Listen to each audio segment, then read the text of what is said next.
Hi peeps, Ralphie here. Today I'm putting new sneakers on the old white beast, and I don't know what kind of tires do you guys prefer. I'm using the old car as my daily, and I don't. Yeah, it's rather unforgiving traffic, mostly highway, and I favor, because I go through stuff a lot, a good 500, 600 miles a week plus. So that's a lot. I also drive summer and winter, and I can highly recommend General tires. I'm going to go over that in a minute. Cheap alternative to anything, relatively good performance.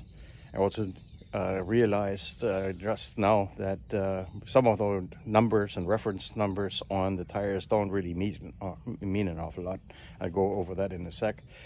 But the one thing that I highly recommend is getting, if you drive throughout the year, go ahead and get yourself another set of rims and put snow tires on those. Don't blame the car on bad winter driving on snow and ice if you don't have the sneakers to match. So here we go.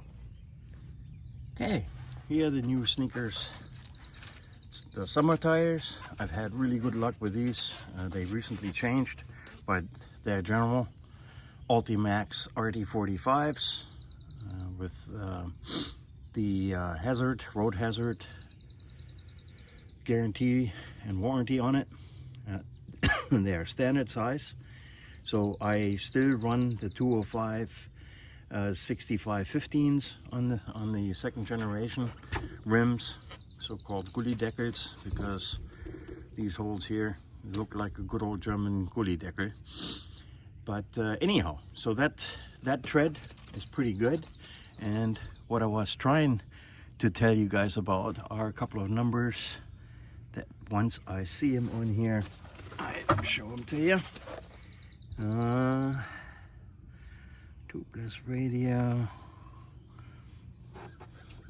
There is the here's the more important one. I hope you can see it. That four-digit code here. 49th week of 2024. That's the tire year. So anything that is 5 years and older, usually tire changing places get a little twitchy about the maintaining them or leaving them alone, because they do get brittle, and even though there's good tread, they usually recommend changing them out. So don't be scared about that one. It might happen to you. So the other tire numbers are usually the rating numbers, like the 600 double A's or whatever. They are virtually meaningless, because this is a voluntary reference lettering on these tires that might reference the tire brand within the brand, but they're not really a good cross-reference. That was the information I got from the tire place I went to, and I can testify to it. It is more confusing than really of any value. So if you want to compare brands with those ratings, they are more or less meaningless unless you're comparing tire from one brand. The rest of it, listen to your tire place folks. They might actually have better recommendation than what you can get online. Next on deck is going to be the snow tire. And here are those ratings that I was yapping about just a moment ago. So treadwear, normally you would say a good number, but again, that number for the 600 on one brand may not mean 600 on another brand of tire. Traction A, supposedly pretty good, and temperature rating, performance when at cold and hot temperature here, it's A. So it's all good, well and fine, but does it really matter? I don't know. I will no longer go by that unless I compare one General to another General tire.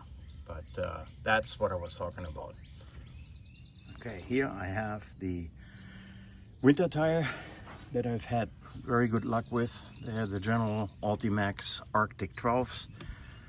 Who knows, they're a couple of years old, so who knows what they're called nowadays.